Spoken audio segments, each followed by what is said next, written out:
I-discuss muna natin ang current situation para malaman natin kung para sa iba ang reading o hindi. Dito ang side mo at dito naman ang side ng person mo.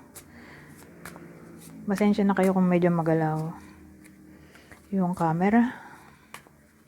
Nakahang lang kasi yung cellphone ko. Kaya laging muuga. Konting yugyug lang. Katulad nito, pag nagbalasa ako, yumuyog-yug. Konting galaw, yumuyog-yug.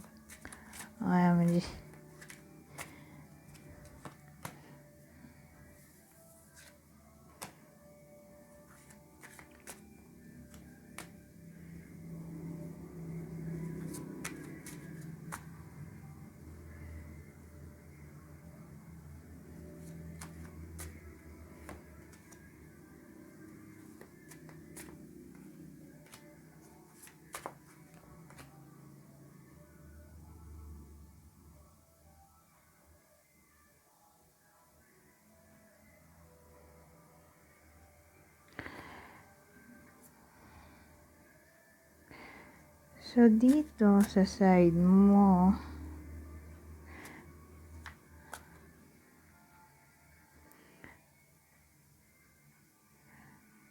parang nag-break kayo dito. Tapos, naging kayo ulit. Bumalik kang communication.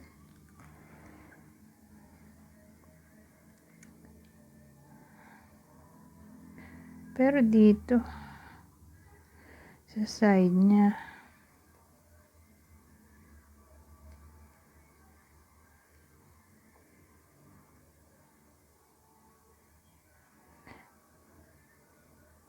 ba't may 2 of swords tayo nasa gitna pa?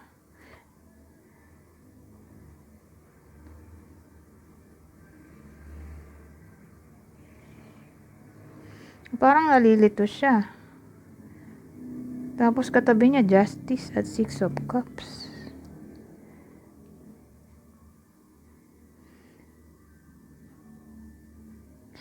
Nalilito siya kung tama ba yung naging desisyon niya na magkabalikan kayo.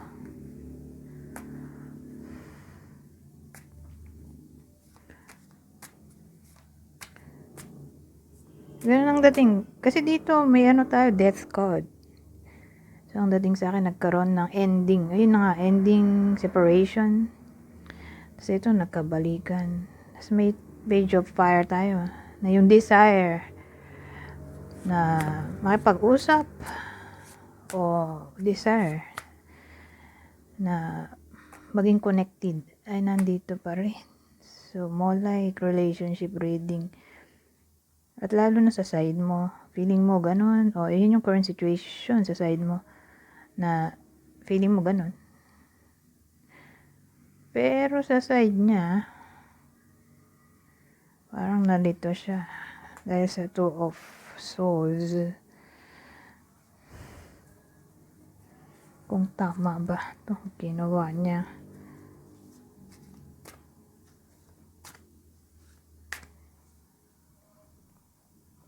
Kasi ito, justice. Oo, tama to.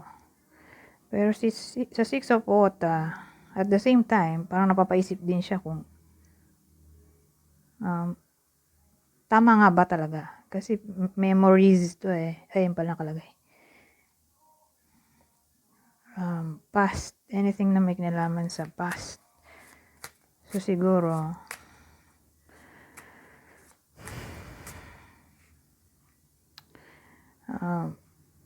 hindi buo ang saya niya.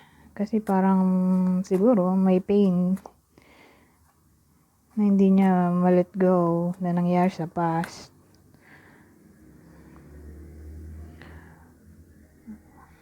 So ano kaya ito? What?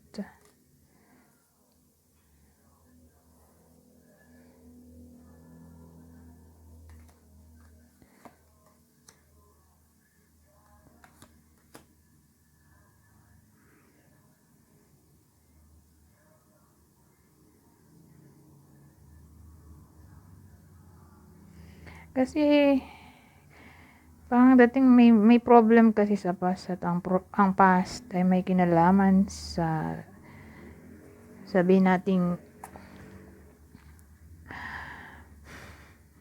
kung paano mag-alaga ng anak.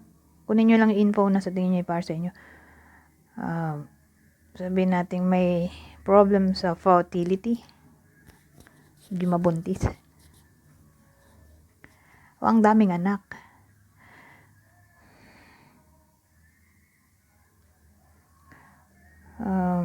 Page of Earth. So, sabihin nating nag-aaral pa tong taong to, OMG. O nag-aaral ka pa? Kasi student din niya.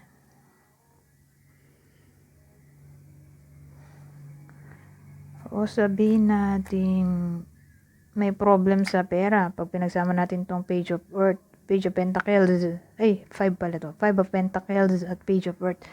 Na parang nasa beginning pa lang ng pag-work. Malit pa sahod. Sabihin natin may trabaho. Malit pa sahod. Kulang sa babayarin. Kulang pambayad sa babayarin.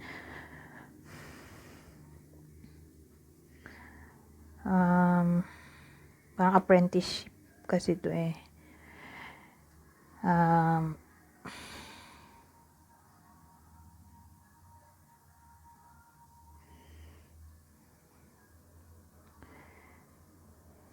O sabihin natin walang work. Nag-a-apply pa lang. Parang may financial issue. Yun yung problem dito. Ida ikaw yun o siya. Na parang feeling niya hindi siya good enough.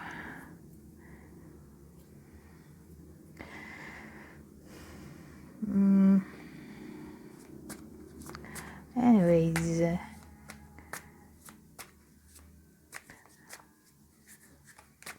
future prediction na to. Page of Water, 5 of Fire, 3 of Air. OMG, ba't 3 of Swords yung dulo?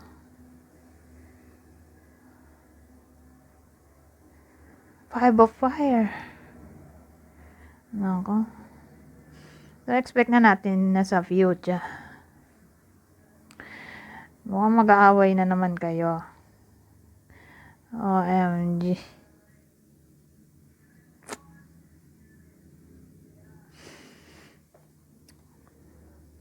So, parang unexpected to. Sa bagay, future pa kasi. Sa future pa mangyayari.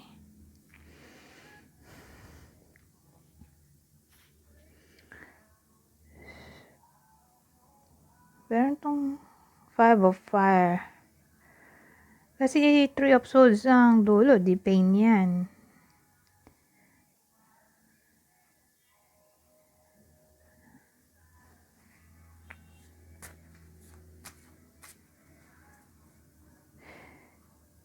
So, kung sino siguro, dagdagan na natin.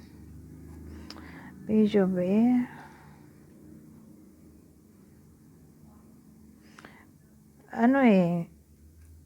Ang dating kasi may someone na magbibigay ng constructive criticism.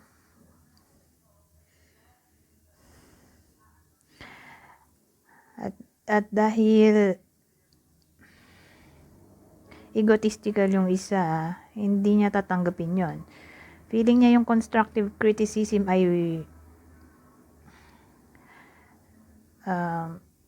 attack. Ganyan.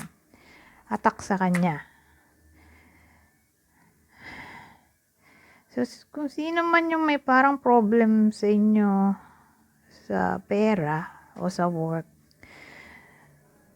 so, siya yung bibigyan ng constructive criticism. Tapos, feeling attacked siya dahil nga hindi niya matanggap yung weakness niya na gusto nung isa na ma-improve. Dahil nga feeling attacked yung isa, so ang ending, mag-aaway kayo. Kaya 3 of air yung dulo. So, may iiyak.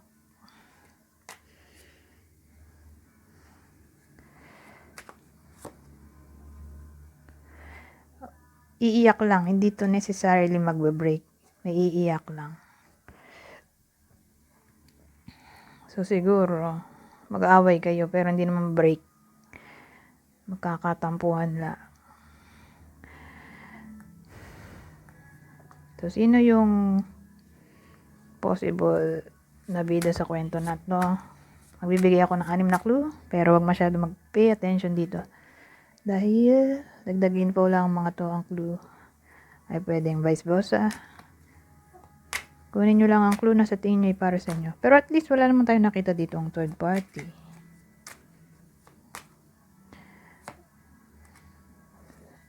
Cancer, Capricorn, Pisces, Leo. Ito lahat ng air sign. Libra, Aquarius, Gemini. Ito Pisces ulit. So ito Pisces. Ulitin ko. Cancer, Capricorn, Pisces, Leo, lahat ng air sign, Gemini, Libra, Aquarius. Ito, Pisces ulit. Anyways, hanggang dito na lang. Goodbye for now.